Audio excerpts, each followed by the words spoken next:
The Coonhound Collective podcast is brought to you by CZ Welding and Custom Dog Boxes. Dog boxes built by hunters for hunters. Check these guys out today.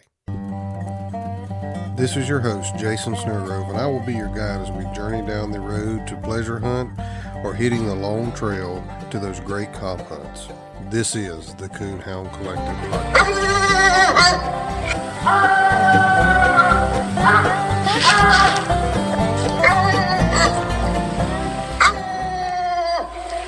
Welcome to the Coonhound Collective podcast today. Today, we have the pleasure of interviewing Mr. Logan Rose.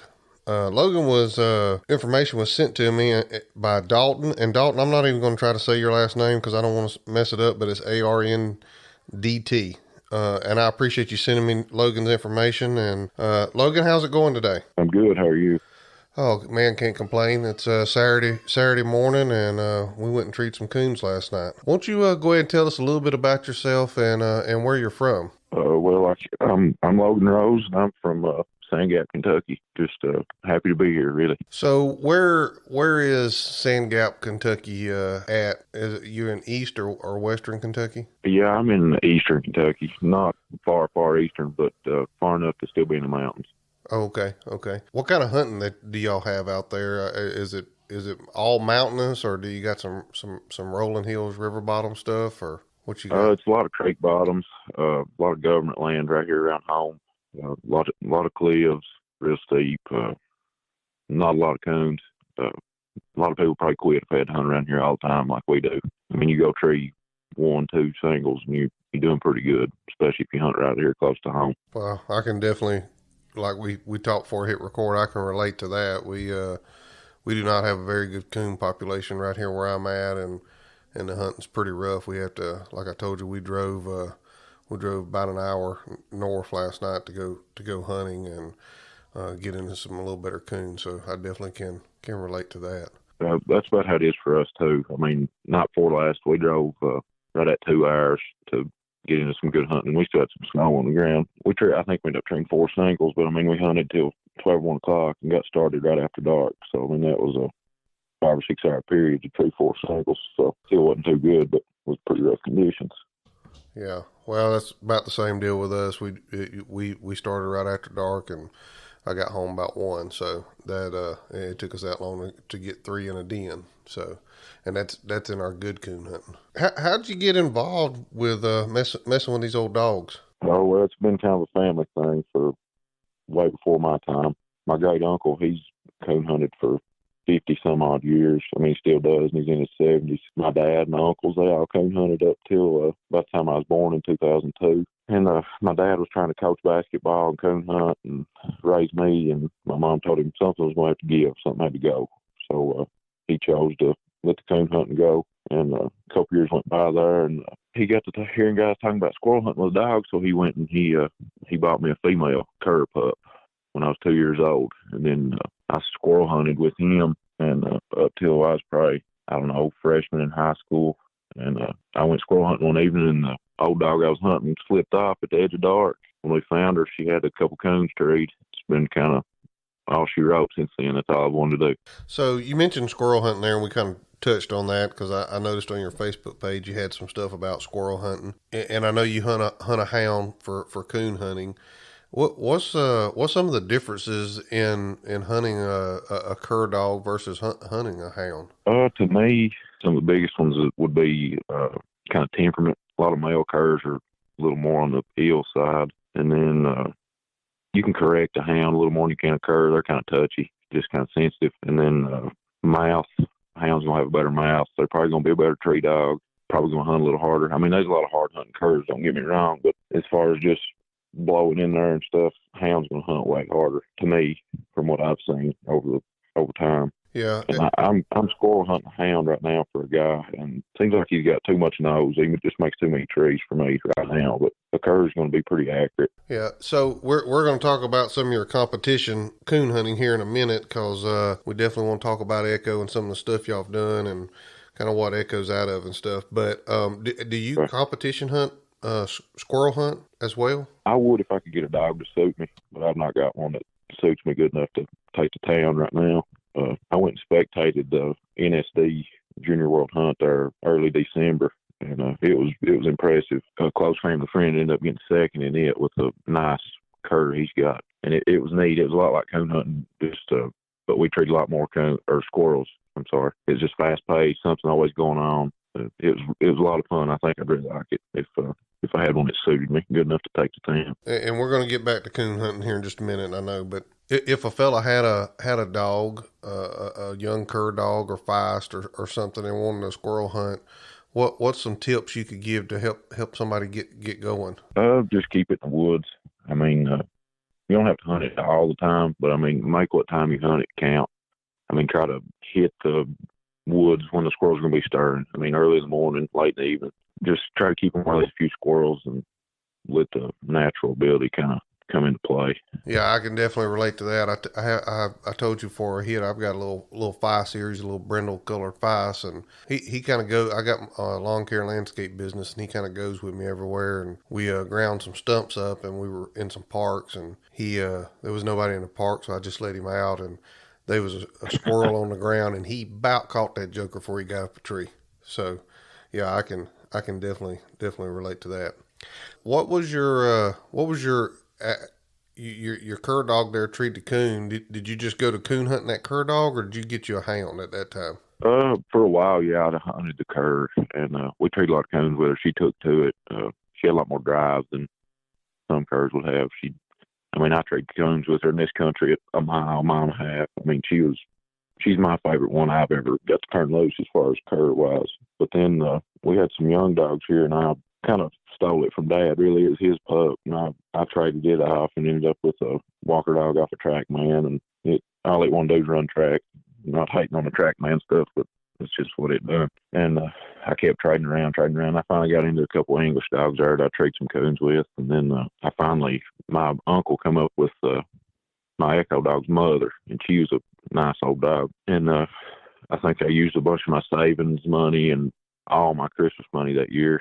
And I bought her and hunted her for a little bit. And I got to want a male pup, so I posted in one of them Facebook groups about wanting a breeder, and Chris Boland stepped up and offered knockout, which is what Echo's off of, to me, and we got together and made the cross, and now here we are. Okay, so how old is Echo now? I believe he's right at 3.5. Okay, so what was he like? Well, I guess let's back up even before there. How many pups did she have in the litter? She always has a big litter. She had 13 and raised 11. Wow. Well, I don't ever pick a good dog out of a litter. So how'd you pick him out of 13 or 11, I guess? Well, I spent a lot of time out there with them when they was real little, just watching them and when they'd run around and play and things. And he would always be, he was probably the first one up walking around when they was really little. And he would always just blunder around in the building up there, and he never really cared what the rest of them was doing. He just kind of done his own thing. And I liked that. And then as they got a little older, he was always calm and just seemed smart. I mean, he knew his name. I had him named when he was little. He just seemed to pick up on stuff really quick. So I kind of, weeded him out like that. Yeah. So whenever they were coming up, did you hang on to several of them just to make sure you got the right one, or did you had your mind made up that he was it and you just got rid of the rest of them? Well, I got rid of all but two. I kept him and a sister of his, and I ended up getting rid of her. She was a lot nicer pup at the time, maybe 6 or 7 months old, and she would tree drags and do it all by scent, and she just wouldn't listen. I could not catch her to save my life, and I hate that. If they don't listen, I'd rather not even have them. And so I ended up selling her, and she ended up making night champion and having some good pups over in Virginia. But Echo was the worst pup that I had there out of the two by far. I mean, he was months and months before he treated drags after she did. But when he finally figured it out, I mean, he took to it pretty quick, started picking up on stuff. So is that how you got him started, just by making drags for him? I showed him a couple coons in a cage that I caught here at home and kind of got him interested, and he done good on them. And I run some drags, like I said, and I just hunted hard.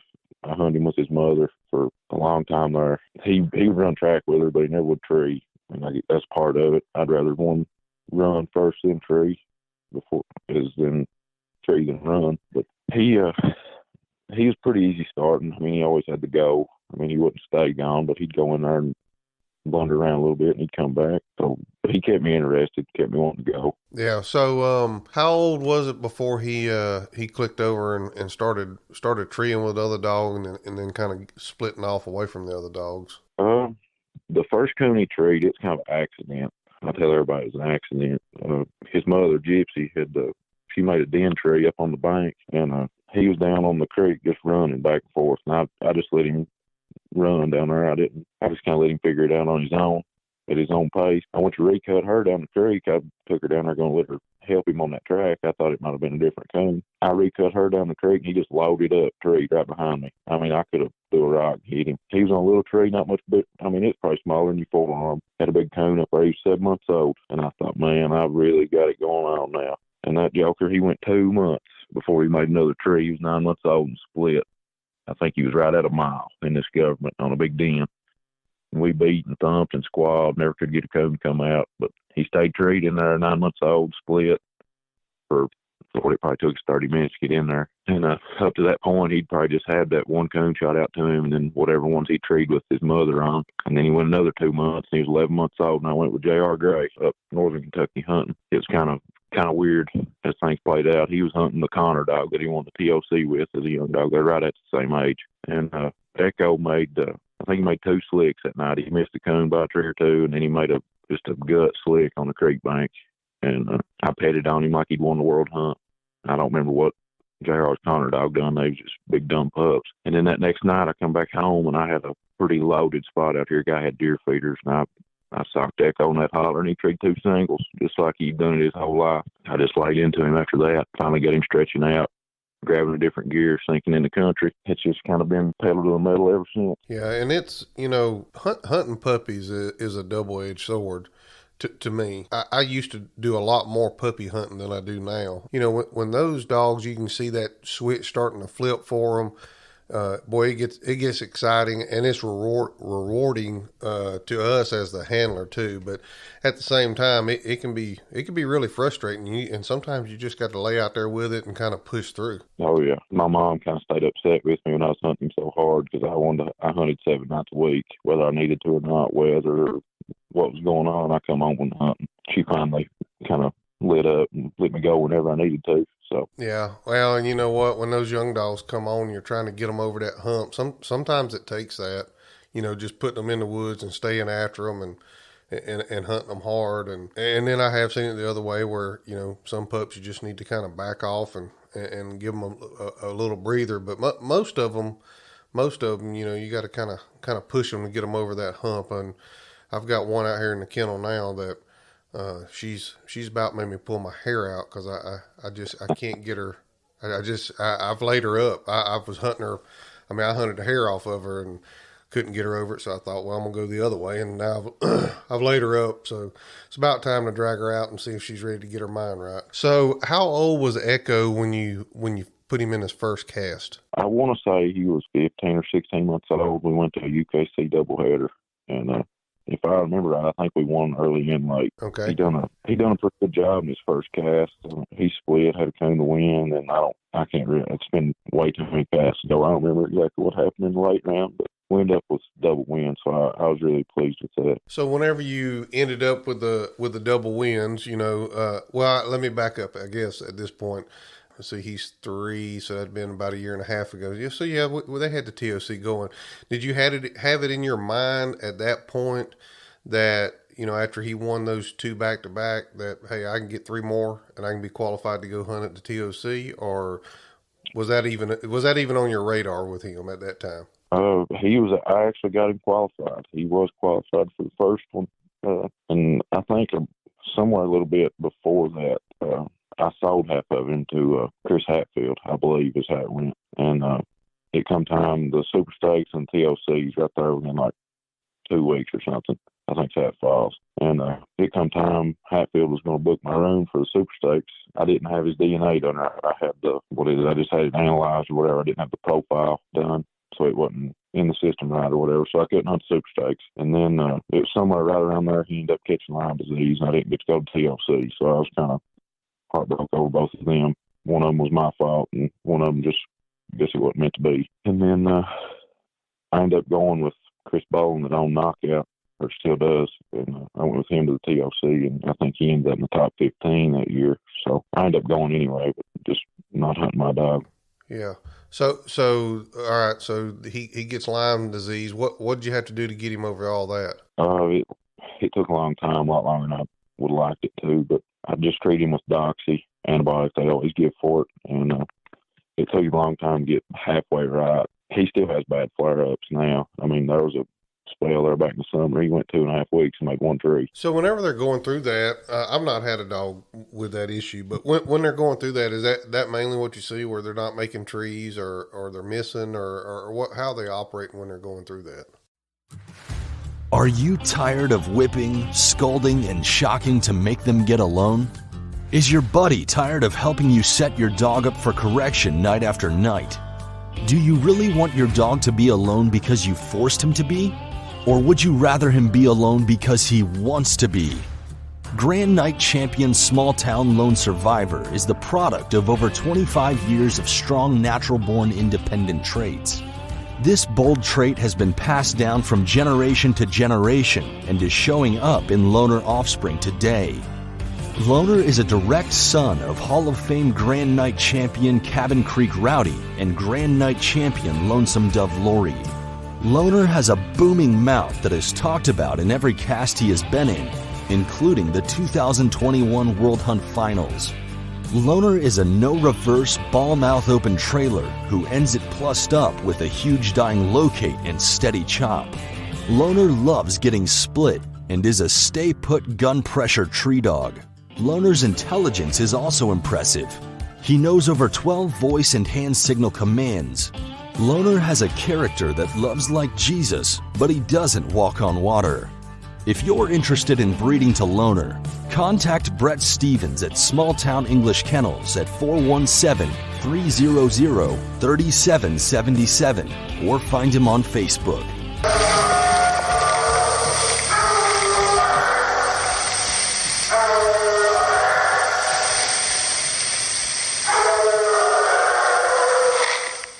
If you're interested in running a stud ad for your dog here on the Coonhound Collective podcast, reach out to us at thecoonhoundcollective@gmail.com. Send us a message through Facebook or Instagram, and we'll be glad to get with you to get you an ad built and get you pricing on all of our ads. When he caught it the first time, he would still get treed. I guess I was just catching it on the front end of it. But he would check so hard. I mean, he would run the same track 4 or 5 times before he ever settled in. That just wasn't right. And then he went to running little junk, and he's never been bad about running anything off. And now when he gets it, I mean, it's like his nose don't work at all. I mean, he may not even strike a track. You just turn him loose and he blows out. I mean, there was the instances that dogs was treeing cones behind him in places that he just went through. And that just wasn't right. So, I mean, I took him back to the vet and got some more medicine. Usually within 3 or 4 days of him being on that medicine, he'll get back to treeing cones. Okay. So you missed going to TOC the first year because of that. So now you've treated him for the limes and trying to get him back right. What was it like trying to get him qualified for that, for the TOC the second time? I can't wait till the last minute. It was my fault, really. I think he ended up I had a guy, Jason Hale, hauled him around there for a couple weekends, and he ended up putting the last 3 or 4 wins on him. I was working weekend shift at the job I had at the time and wasn't getting to go nowhere, so I called him, and he hauled him around, got his last few wins there, and we were just excited to get qualified. With me being dumb and waiting to the last minute, we just tickled to get qualified. Now, I guess I don't remember how that fell, but did you hunt him in the World Hunt that year, or was it the year after you hunted at TOC? It was all this year. Everything's been this year. Okay, so you hunted in the TOC in the spring, and then you hunted in the World Hunt in September. Yeah. Okay. All right. Let's talk about the TOC first then. What was that like to go over there and hunting that with the atmosphere and the venue and all that? It was awesome. I mean, the way UKC does it and holds it, puts it on. I mean, the location, just everything's spot on. The hunting's good, and I kind of knew what it was like. Where I'd went with Chris the year before and spectated him at Knockout, getting to the top 15. So, I mean, I kind of knew what was going on. But then to come back that morning at daylight with that late wind, I mean, it's the best feeling you can have, I guess, in the coon hunt world. I mean, especially be hunting for 50 grand. Yeah. So, do you remember the first cast you had out there? Do you remember any of the dogs you drawed or any of that? Yeah, I think I ended up drawing a 3-dog cast. I think. I had a local guy here from like 30 minutes down the road that I've hunted against his dog here before. So I mean, that was kind of upsetting, but just how it drew. And then I had a blue dog from Alabama, I believe, and then it was me. How did that cast go? What do you remember how y'all kind of operated there? How things went? Yeah, the local dog here, he blew out left-handed and treated coon, and then a little blue dog treated coon there close. And mine, had one of his running spells. He'll take a spell where he just wants to run for a few minutes before he ever settles in and starts getting treed. We scored the blue dog. She had a coon. Went to the Walker male dog. He had a coon. Then by this time, Echo's treed way through the country. And I get him treed in at like, I want to say 8 or 9 tenths, wind blowing and everything. And go down and he's got a coon. I recut him. And I think he treed 2 or 3 in a row. I ended up finishing with like, I want to say 675 or something. He put on a clinic there for a little bit, or 550 or something. And it got right down there. The blue dog was the closest thing. He was taking like second strike or first strike, second tree, just alternating back and forth. And ended up winning that round. And then late round that night, I had John Strickland, which was unreal. I mean, hunting against some guys you read about and see on Facebook winning all the time. I mean, it's just kind of left me speechless to go out there and hunt with Strickland. He was a cool guy, coolest guy in the cast, probably. Yeah. Real quick, let me jump in here for just a minute. How I agree with you there. Whenever for years, even me growing up, you see John Strickland in these magazines, on the cover magazines. His name is synonymous with coon hunting and winning and having good hounds. As a younger person going out there and they draw that cast out, how was you feeling whenever you heard you draw John Strickland? I was dreading it pretty bad because I knew he'd be packing some heat rolling into a big event like that. And especially him getting to the late round, I knew his dog had to be looking pretty good.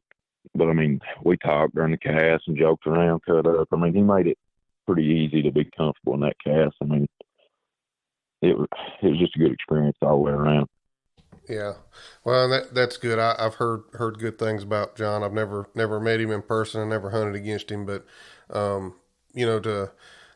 to especially a big hunt like that, to be able to go out and have a good time, kind of get the edge knocked off there, to kind of relax the nerves, to go out there and perform.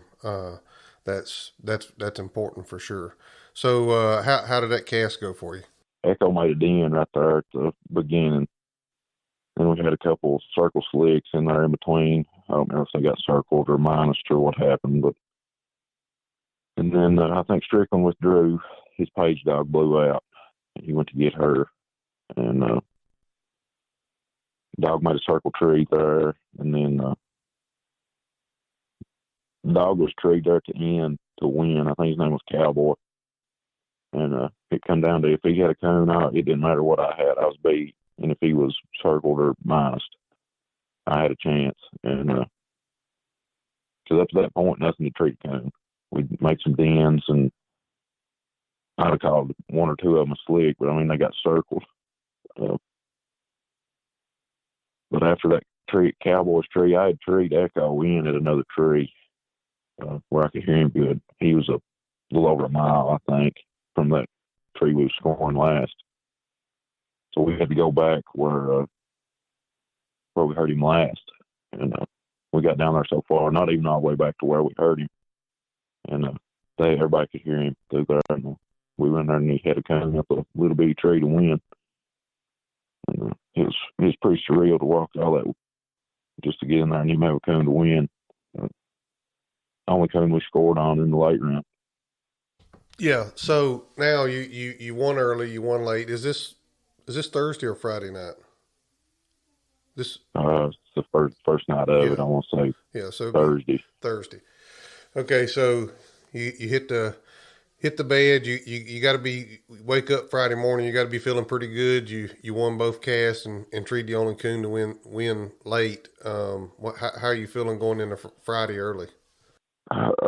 Nerves was still kind of there, but I mean, you get settled in after you have that performance, and everybody kind of sees you're not there just messing around, so you're there to compete. And I mean, being up there with all them big name guys, I mean, it was just unreal. I was speechless then. I'm still speechless about it now. I mean, I may never get back to the top 6 of that thing again, but just say I was there once is enough for me.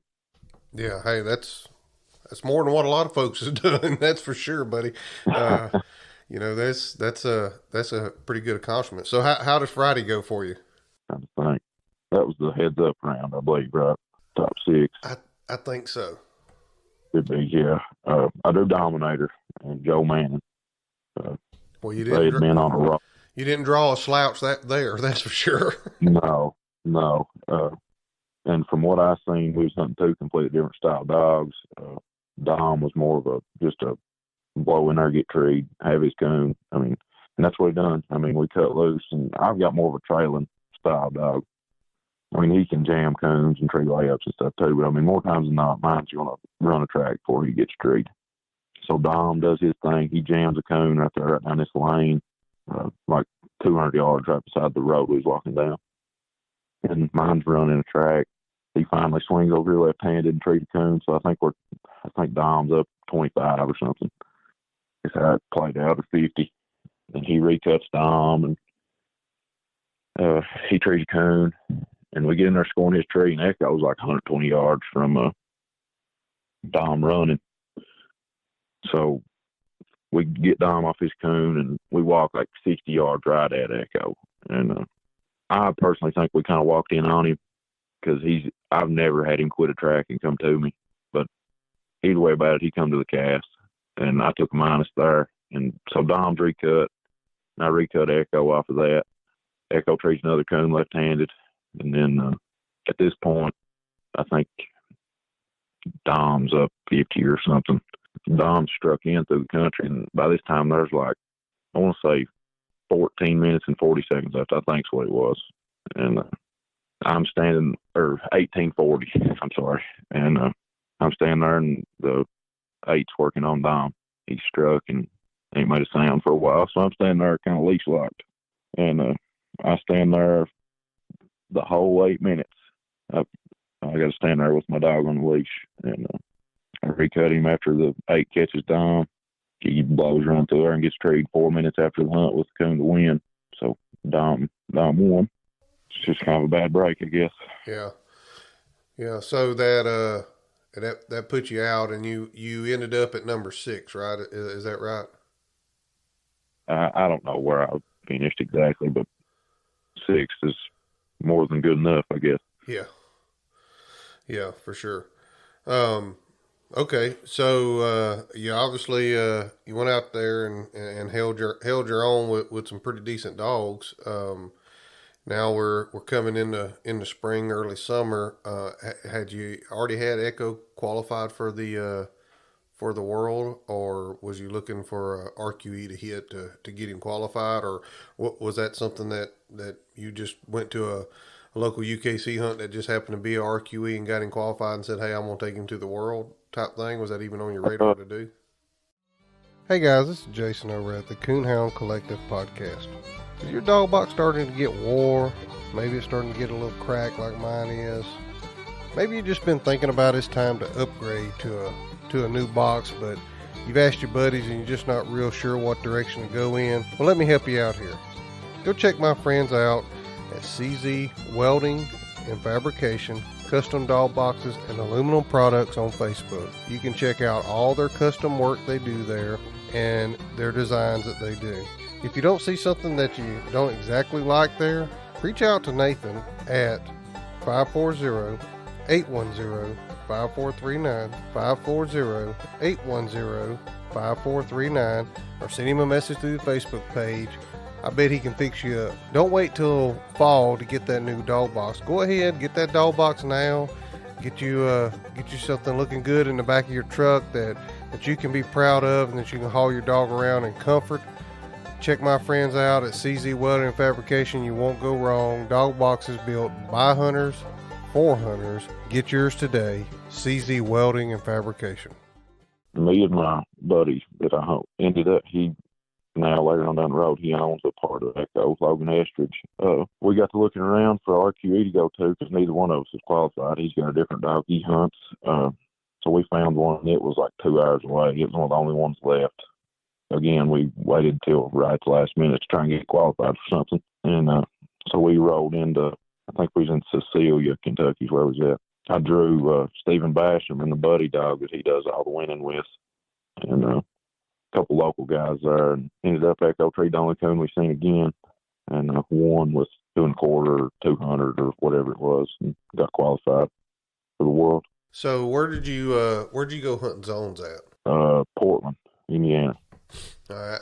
How did that go? Did you have a cast win both nights? Did you get in on one night? How did that work for you? I got in on a one night high score. I think I scored 675 or something the first night. So you get into the top 100 there. How did Thursday? Yes, Thursday. How did Thursday night go for you? Where'd you end up? You remember where you ended up placing there? At the World or Zones? At the World. I got 16th at the World. Okay. How did Thursday go for you once you got to Tennessee? It was kind of shaky. We was way into the cast before anything ever treated coon. The little English female ended up treating a coon there. Made a lot of circle trees. Leaves was still on. A couple trees that should have had coons in, we just couldn't shine. It was too thick. I mean, Echo looked pretty good. I'm not going to say he looked his best, but I mean, he was getting treed by himself and everything, looking okay. And then he finally got in there and treated coon. And seems like that boy took a minus or something. And it come right down to the last minute. They made me tree my dog. I was winning, and there was like a few seconds left. And they put the stationary on me. I wasn't going to tree him, and the judge wasn't going to make me. And they ended up making me tree him, but he got circled on a big leafy tree and come away with a low scoring cast win. I think it's 150 or something. All right, and then how'd your next round go? Pretty pitiful. The top 16 there, he just blew out. I think I caught him hovering around 3 miles through there somewhere. I mean, he was treed with a coon right through there, but there ain't no snowball's chance I could have ever got him treed in. Yeah, that's the hawk dog in the final 4. He won my cast, and he done a good job on 2 singles. Yeah, that's tough when they blow through there like that. Yeah, I draw Jenna Saturday night at our zones, and let's just put it this way: her whole trip through the whole all the rounds, and then that last round where she put on a coon tree and clinic there, that was kind of no different than what she did Saturday night at the zone. So. Congratulations to Tyler and Jenna for sure, because she definitely was treeing some coons. Okay, so you end up with top 16 in the world, and you know what? I know it's 16th, and they say second place like kissing your sister, but you know, a lot of people, even my age and older, they strive just to get placed in that world hunt, the TOC, some of these bigger hunts, and it's tough. I mean, when you get there to those caliper dogs, it's tough to get through some of those rounds with some of those dogs. So I know it probably ain't where you wanted to be, but hey man, that's quite an accomplishment to get 6 in the TOC, 16 in the world in the same year. You hunted against a lot of good dogs to get there, and won a lot of good casts to get there. So that's quite an accomplishment in my book anyway. I've been more than pleased with it. I never thought that the little dog would be anywhere near where we've had him or where he's took me. Just really been a blessing. The little dog has. And, I mean, that's about all I can say about him. I just really enjoy the little dog, and he's just kind of blew my mind at where he's took me. Yeah. So we haven't mentioned any of this yet, and I'm definitely not going to let you go just yet before we do, but let's talk PKC a little bit. So we've been predominantly talking UKC up to the World Hunt this year. How's have you always hunted PKC, or is this something that you got involved with after you realized you had a dog that could win some, or how did that go for you? It was always kind of a thing I wanted to hunt because of the money. I mean, obviously UKC don't pay nothing unless you get it one of the big hunts. So we've always kind of hunted PKC local and hunted some leg season pro classics, and seemed like we've always had better luck hunting UKC because there's a lot of big name dogs out here close that hunt PKC, and they always clean our clock pretty good, seems like. But we've done all right in PKC, I guess. Yeah. So what's do you know what your how much money you got won in PKC with him? It's a little over 1,800, I think. Well, hey, that's more than I got one, so that's pretty good. There's a lot of people strive just to get that 500. I got a young English dog I'm hunting, and that's my goal right now. Is I'm about $150 or $200 short of hitting that $500 mark on him, and of course I'm only hitting the $35 hunts, but you know, so it takes a little longer. But hey, You mentioned something there, and I'm going to touch on it just a minute, and you can kind of give me your opinion on it. You was talking about drawing some pretty tough dogs there in PKC because of some of the people around. You know, I kind of have that same deal here, you know, Cheyenne and Tyler and some of those guys that hunt, Blaze Bowers. Some of those guys are right here pretty close to the house, and you know, they show up at my club, or if I go west any at all, they have their own clubs over there. So, but to me, what I like about it is you see these dogs winning, and if you have that opportunity to be able to draw out in a cast at a local event with them, you can kind of gauge your dog versus their dog to see where you're at and see if you've got something that you think that, you know, if you work on a few things, you can compete with those dogs down the road. That's my opinion. I don't know if you see it that way too. Yeah, I mean, especially in the $30 hunts. I mean, a lot of guys around here, especially the bigger guys, they'll use them as more of a training thing. I mean, I'm not saying they use collars and stuff because they don't. I mean, we've always got our T5s on and everything, but I mean, we just work on our dogs usually. I mean, unless there's just some strange guys come in that we don't know. But then when we get to the bigger hunts like these pro classics and stuff, I mean, they're all business, obviously, but because there's a lot more money on the line. But I enjoy all the PKC hunts around here because, I mean, they're just fun. I mean, a lot of good sportsmen around here, a lot of nice dogs, lots of nice dogs right here close. Yeah, and I agree. I mean, the sportsmanship that I've encountered while hunting some PKC hunts has been really, really, really good. You know, you just, and that goes a long way for me, you know, to be able to go out there and hunt against some good dogs, see some good dog work, but also have a good time on the cast without a bunch of arguing and fussing. Absolutely. So, you mentioned you were going to a pro classic tonight, 16 dog pro classic there. I guess it's close to your house. How are you feeling with Echo? Kind of shaky. He's not looked the greatest through this cold spell, which I don't think anything has been as cold as it was here. For some reason, he's been wanting to make a couple bad trees, but I've been working on that. I think I kind of got him lined out from that. As many good dogs as they are in this pro classic, I mean, we might go up here and get throttled, but I mean, we'll go up here and have a good time anyway. He's still been treating some coons, looking pretty good as far when he does treat some coons, but we'll see how it goes. I mean, I'm never going to say we're going to go up there and win because I'm not going to, but we should be all right. Yeah. Well, you know, we all like to go and compete. We all like to walk away a winner, but you know, there's more things to winning just than hitting a pay window. And that's going out there with a good group of guys and having a good time. And, you know, one of my favorite parts is if a couple guys show up at the club early and you're waiting to draw out and they're sitting around telling stories and just the camaraderie that goes into this sport. And I know it ain't probably quite like it used to be, but there's still some of that here and there. And that's one of the most enjoyable things that I have is just sitting around here hearing these guys tell stories. Oh yeah, I mean, there's some guys at these local clubs right around here that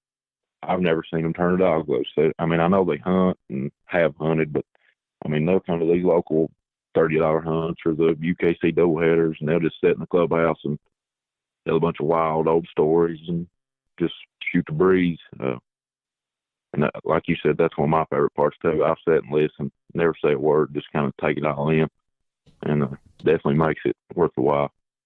Yeah, that's for sure. That's, like I said, that's one of my favorite things is you get some old people around that's been around for a little while, that's coon hunted some, and maybe they don't go out and, hunt anymore. Maybe they don't even have a dog, but they tell some of the stories from back in the day. And I really enjoy sitting around listening to that. What's your plans for Echo for the future? You I guess you got him qualified for the TOC for this year again? Yeah.